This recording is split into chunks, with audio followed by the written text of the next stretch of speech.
এবার চিত্রনায়িকা ইয়ামিন হক ববির নামে চুরি ও হত্যার উদ্দেশ্যে মারপিট করার অভিযোগ এনে মামলা করেছেন মোহাম্মদ সাকিবুজ্জাহ। গত 23 জুন দুপুরে গুলশান থানায় মামলাটি করেন সাকিব। মামলা নম্বর ১৩-১64। মামলার সত্যতা স্বীকার গুলশান থানার ভারপ্রাপ্ত কর্মকর্তা মাজহারুল ইসলাম। তিনি জানান, এই মামলার দ্বিতীয় আসামি ববি, প্রথম আসামি মির্জা আবুল বাশার 34 তারা ও পরে পাল্টা মামলা করেছেন। মামলাটি তদন্ত করেছেন গুলশান থানার উপপরিদর্শক আনোয়ার হোসাইন। তিনি প্রথম আলোকে জানান, 23 জুন মামলাটি হয়েছে। এই ঘটনার পরে আরও একটি মামলা করেছেন 13 নম্বর মামলার বাদীর আসামিরা। বর্তমানে মামলা দুটি তদন্তাধীন।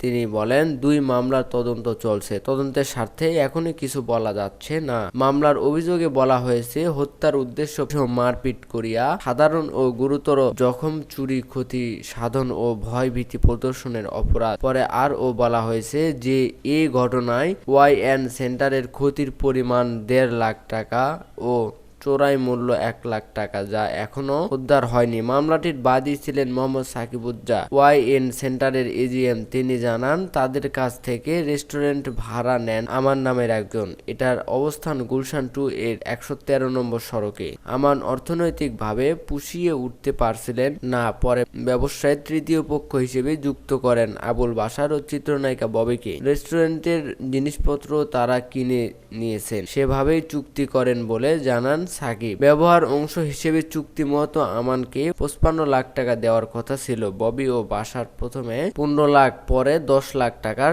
চেক হস্তান্তর করেন, কিন্তু দুটি চেকই ডিজনার হয়। এই টাকা চাওয়া নিয়েই আমান ও বাশার ববির সঙ্গে দ্বন্দ্ব তৈরি হয়। সাকিবুজ্জাহ আরও বলেন, আমান এক সময় আমাদের তৃতীয় পক্ষের কাছে ভাড়া নিতে বলে। কয়েক মাসের ভাড়া বকেয়া থাকলে ও মে মাসের ভাড়া দেয় তারা। পরে তারা একই রসিদ দিয়ে আরও একটি বিল তৈরি করে সেখানে লেখা ছিল ওয়াইএনসি কর্তৃপক্ষ আরও 7 লাখ টাকা বুঝে পেয়েছে, যা ছিল মিথ্যা। পরে আমরা বুঝতে পারি যে বাসার লোকটি অসৎ। তাকে আগের ভাড়ার নকল রসিদের কথা বললে সে উত্তেজিত হয়ে পড়ে, আমাদের লোকেদের মারতেও আসে। তখন আমাদের মধ্যে আতঙ্ক তৈরি হয়।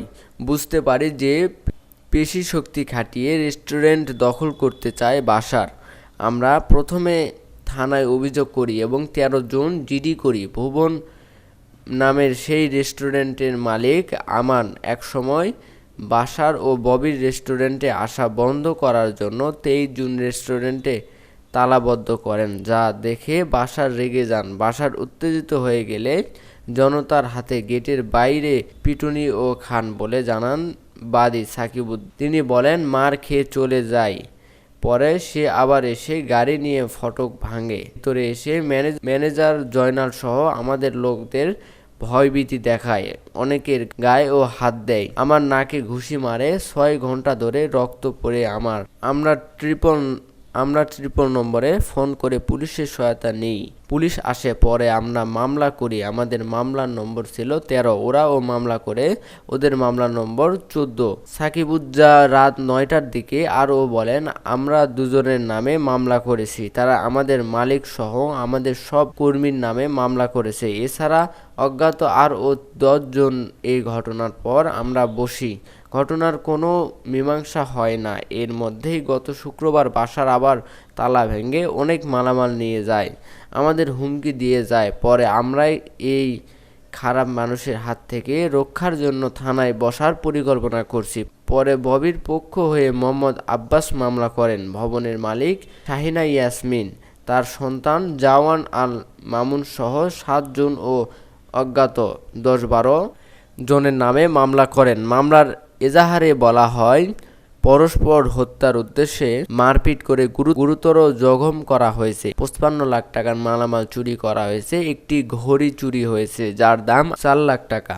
এছাড়া নগদ 1,45,000 টাকা, 1.5 ভরি স্বর্ণের চেইন ও একটি আইফোন চুরি হয়েছে, যা উদ্ধার হয় নাই। এই ঘটনা নিয়ে ববির অপারেশন পার্টনার সহযোগী আবুল বাশার প্রথম আলোকে বলেন, রেস্টুরেন্ট করার জন্য আমরা চুক্তিবদ্ধ হই। মূলত এটা ববির রেস্টুরেন্ট হওয়ার কথা ছিল। আমি ছিলাম অপারেশন পার্টনার, ববির পক্ষ থেকে কাজ করতাম। মে মাসের ভাড়াও দিয়েছি। আমাদের ইনভেস্টমেন্ট 80-90 লাখ টাকার মতো হয়ে গেছে। এখন বিষয়টা দেখেন, যখন ববি কোনো রেস্টুরেন্ট করবে সেটার কাগজপত্র নিয়ে অনেকের আগ্রহ থাকবে। সেই কারণে আমরা মালিক পক্ষের কাছে পরে ভবনের বৈধতার কাগজ চাই। দিব করে তারা ঢিলেমি করে। এখান থেকে ঝামেলা শুরু হয়। বাশার জানান, তারা খোঁজ খবর নিয়ে জানতে পেরেছেন ভবনের কোনো কাগজ নেই। এই জন্য রেস্টুরেন্টে লাইসেন্স করাও কঠিন হয়ে যায়। তারাও কিছুটা বিপদে পড়েন। তিনি আরও বলেন, অনেক বলার পরেও বৈধ কাগজ দেয় নাই, পরে বিদ্যুৎ বন্ধ করে দেয়, তাছাড়া ফায়ার এক্সিট নাই, এটা সেটা নিয়ে ঝামেলা করে। একদিন গিয়ে দেখি আমাদের জিনিসপত্র সব বাইরে ফেলে রেখেছে। এর প্রতিবাদ করতে গেলে উল্টো আমাকে মেরে তারা নাটক সাজায়। আমার কাছে সিসি ক্যামেরার ফুটেজ রয়েছে। যারা আমাকে মেরেছে তারা সবাই ওই ভবনে থাকে। বাধ্য হয়ে মার খেয়ে চলে আসি। আমি ছিলাম একা, আর তারা 15-20 জন। ঘটনার সেই ফুটেজ রয়েছে প্রথম আলোর হাতে। সেখানে দেখা যায় অনেকেই ভবন থেকে আবুল বাশারকে মারতে মারতে নিচে নিয়ে যায়। পরে পালাতে বাধ্য হন বাশার। তিনি বলেন, পরে ঘটনাস্থলে যান ববি, যে কারণে ববির নামে ও ভবনের মালিকেরা মামলা করেছে। আর তারা যে অভিযোগ করছে সেগুলো থানায় দেখাতে বলেন। তারা বৈধতা দেখাক, তারা উল্টো আমাদের নামে মিথ্যা অভিযোগ দিয়েছে। এখন আমরা আইনি ব্যবস্থা নেব। একটি সূত্রে জানা যায়, রাত 9টায় গুলশান থানায় বসার কথা ছিল। বসেছিলেন কি না সেটা জানতে চাইলে থানার ভারপ্রাপ্ত কর্মকর্তার মাজহারুল ইসলাম প্রথম আলোকে বলেন, থানায় এসেছিল দুই পক্ষ, মালিক ও ভাড়াটের মধ্যে। তারা মামলা করেছে দুই পক্ষই, এখন জামিনে আছে। তারা এখন বসতে চাচ্ছে। এখানে আমাকে বলছে মীমাংসা করতে, কিন্তু আমি তো মীমাংসা করতে পারি না। তারা এসেছিল, আমি বসি নাই। তাদের বলে দিয়েছি বাইরে মিউচুয়াল হয়ে থানায় আসেন, আমাদের যে করণীয় আমরা করে দেব। আমি সমঝোতা করে দিতে চাইনি। এখন বাকিটা তাদের সিদ্ধান্ত। তারা না বসলে আমাদের কাজ আমরা করব।